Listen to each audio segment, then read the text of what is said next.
What's up guys, Marco here, welcome back to another lesson. Today I want to show you how you can create an R&B neo-soul chord progression in 5 simple steps.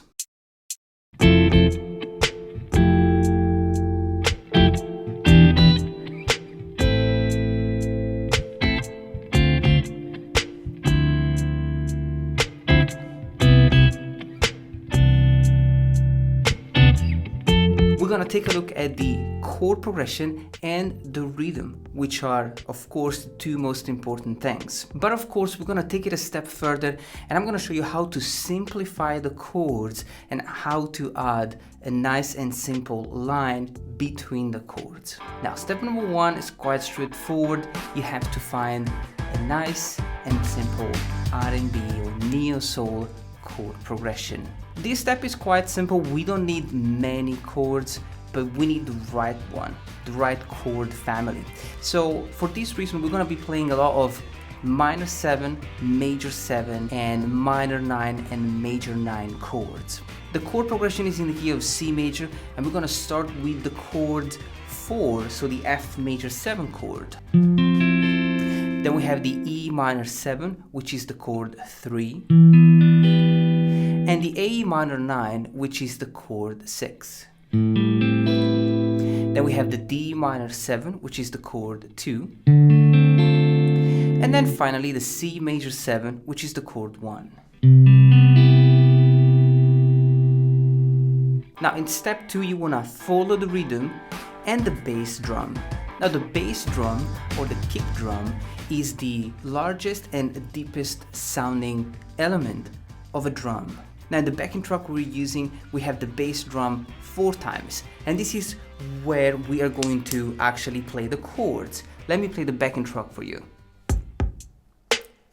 So this is the bass drum.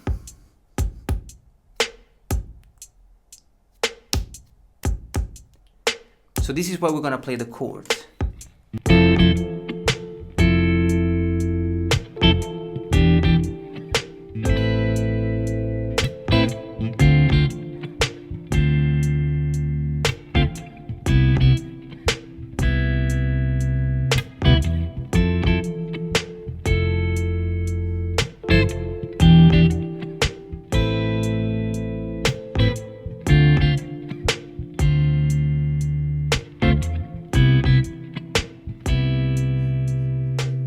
Now the most important thing here is that we understand the rhythmic structure.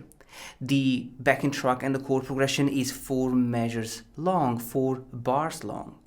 And we have 1 chord per bar except for the E minor 7 and the A minor 9. So we have the F major 7, 1 and 2 and 3 and 4 and 1 and 2 and 3 and 4 and 1 and 2 and 3 and 4 and 1 and 2 and 3 and 4.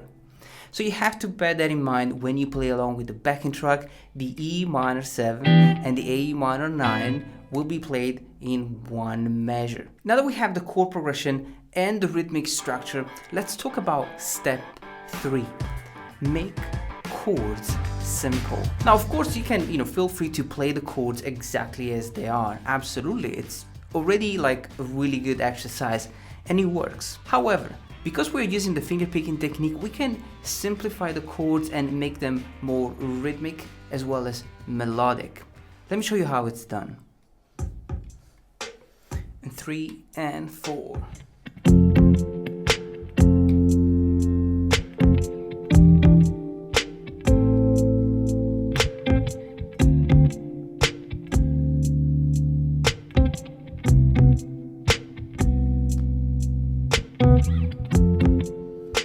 So in this case, I'm just simplifying the chords. I'm not plucking all the strings. The chords are still the same. It's even the same chord shape if I think about it.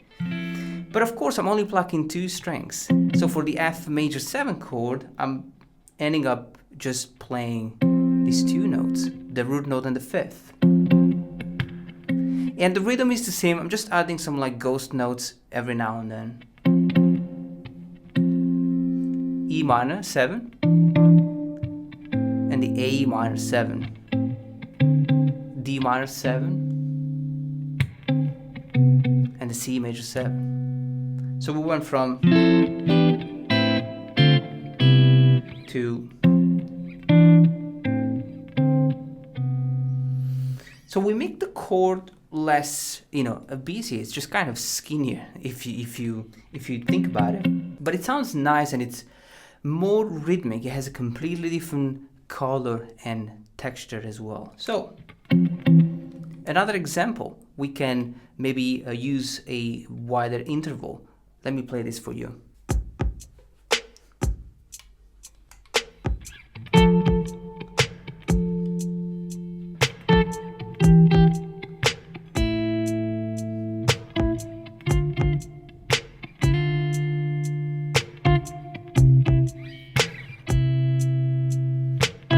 Now step number 4 is really my favorite. Make sure that you change the singing note of each chord. Now this is really going to change the chord progression quite a lot. We can change the voicing. We can change the singing note of a chord. For example, the F major 7 chord can be played like this with this singing note, meaning this is the highest note of this chord.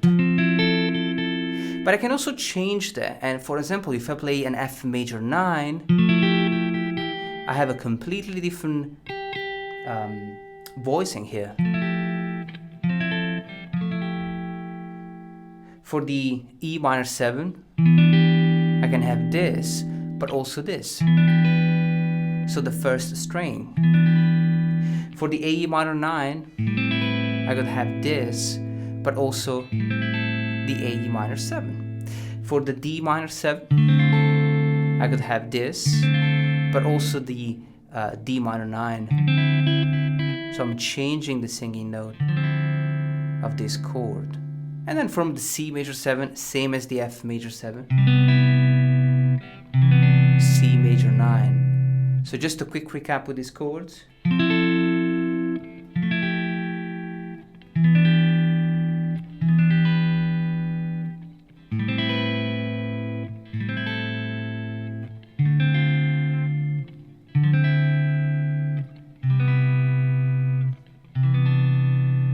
Now, of course, when we do it rhythmically along with the backing track, we can decide on which kick drum we're gonna change the chord. And so we can keep the same chord for the first and second kick drum, and then on the third one, we're gonna change the voicing. Let me play it for you.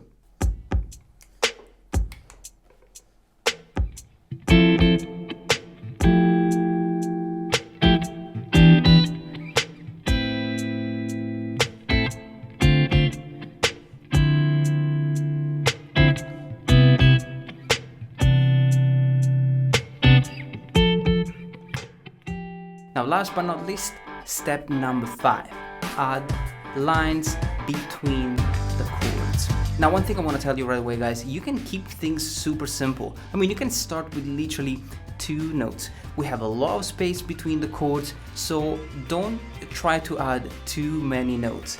Actually, just start with 2 notes. I'm going to give you an example, and try to follow the structure. Try to follow the backing track, which is the most important thing.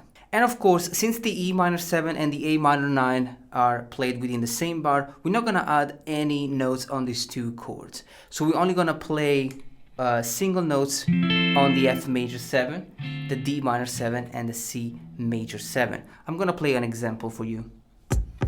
So I'm gonna do just 2 notes.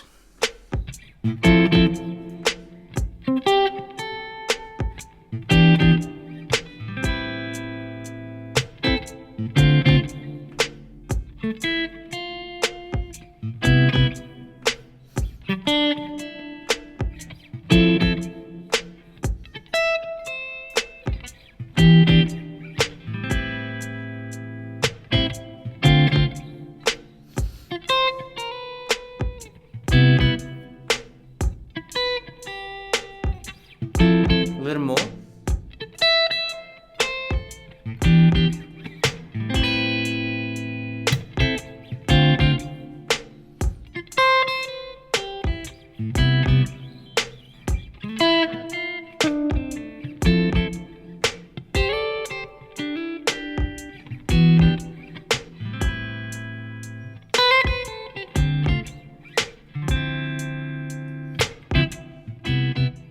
Now, of course, I'm just trying to play as little as possible, and sometimes it doesn't feel natural. Like I feel I want to add a little bit more, but I want to keep these examples simple for you guys. So we can definitely add single notes and simple phrases between the chords. Now, this is probably the easiest way. You decide how many notes you actually want to play. So you don't keep anything random. And then once you feel ready, you can start to, kind of break out of the exercise and just go with the flow and add more things as you go along.